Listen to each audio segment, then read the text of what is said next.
Today, we're talking about how to stay productive even when you don't want to work on electronic music. Freebeat. Hey, how's it going, everybody? Welcome to Freebeat, where I post new music-related content every single day, so if that sounds good to you, hit that subscribe button, ring that notification bell. Today's patron shout-out goes to Sebastian Rorick. Thank you so very much for the support. Let's get started. So here we are in the Freebeat studio, and today I really don't want to make electronic music. I've sat down and I've tried to make 2 or 3 different videos, and they just weren't turning out at all.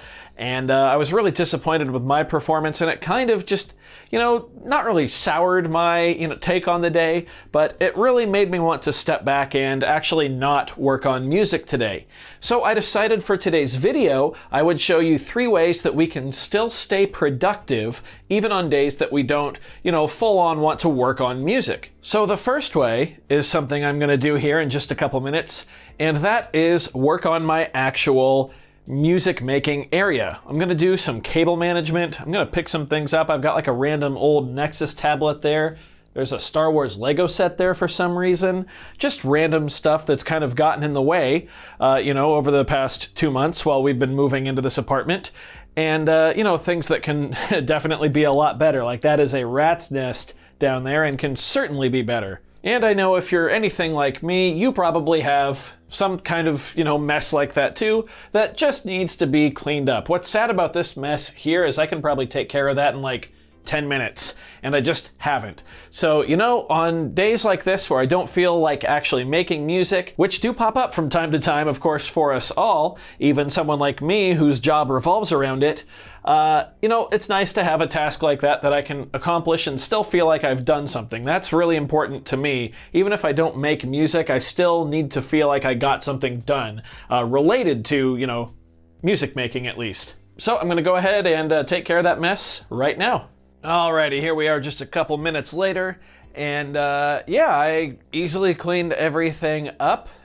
Basically, it was just the power supplies to all of my gear, which I've kind of lazily been leaving plugged in when I'm done filming with it and not taking the time to put them away as I had been doing previously at the last filming location in the old apartment. But it looks a lot better now. The few things plugged in there are the Zoom Live Track mixer and some lighting stuff. I also ran a couple of my leads for filming here up here, so I've got my 3.5 millimeter plug right there for plugging in gear, and then I've got a pair of 1/4 inches down here. So feeling a lot better about the setup. I didn't move the tablet or the Legos because I realized this part of the studio is so out of the way, that those don't really matter over there. They don't affect my day-to-day filming at all, but the jumbled mess of power supplies and cables definitely did affect my day-to-day workflow, so glad to be able to take care of that. That's the number one thing you can do, in my opinion, is just do a little bit of tidying or general cleanup. Whenever you feel like you don't want to make music for the day, just go ahead and spruce up your space a little bit. I'm feeling pretty good about it. This cable is just my microphone right now. Now, the second thing you can do, and a lot of people might actually argue that this is the most important thing, is to clean up your digital space. So, go into your computer, go into your desktop, and if you're someone who accumulates a lot of files, just, leaving them on the desktop, go ahead and make folders for those, or put them in the folders that, already exist for them.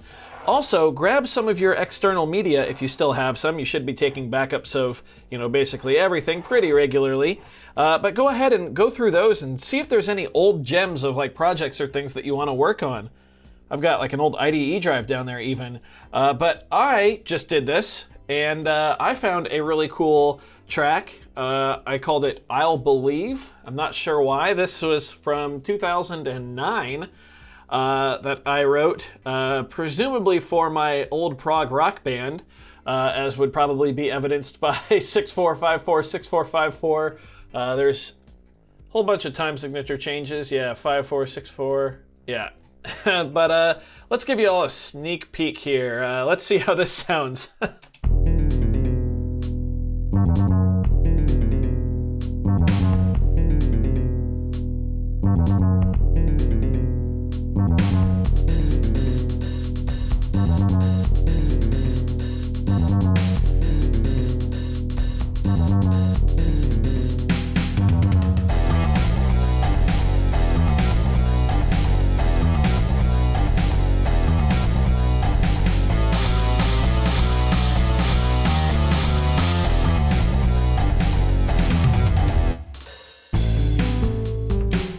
not too bad, honestly, for me being, 18 or 19 at the time, probably. Yeah.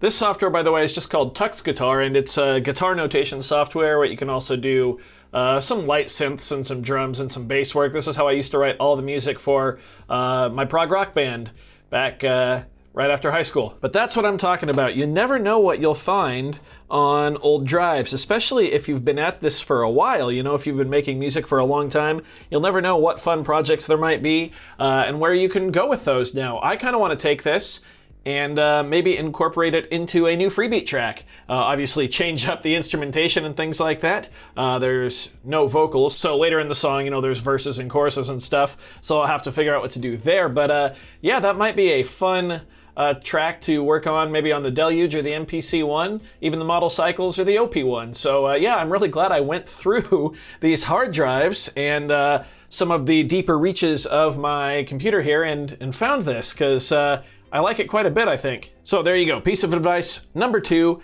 Clean up your digital workspace and go through any old hard drives if you have them and, you know, see what's on there. And finally, the third thing I recommend doing when you don't feel like making music is doing a little bit of gear analysis.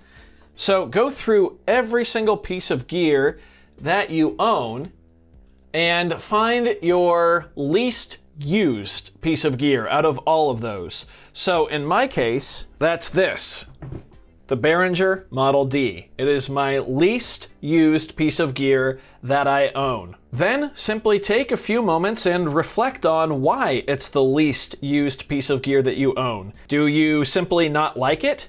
Does it have a hard time fitting into your workflow? Maybe you just need to use it more and become more familiar with it. And if none of those questions have a positive answer, it might be time to sell that gear and, you know, see what you can get in its place. And at that point, you can go and kind of give in to gas a little bit and see what you want. Me personally, I've just come to the conclusion that I need to use the Model D more. We all know it sounds awesome, and, you know, I really don't have an excuse for not using it. So, you know, plan on seeing that on the channel here fairly soon. So there you have it, 3 ways that you can still be productive even when you don't want to make electronic music. Let me know what your favorite things to do when you're not feeling like making music in a comment down below. If you did enjoy this video, be sure to leave a like on it. If not, you can always leave a dislike. That's okay too. Doesn't hurt my feelings, just makes me try that much harder next time. Either way, be sure to hit that subscribe button, ring that notification bell. Thank you all so very much for being here. Thanks for watching. We'll see you next time. Bye.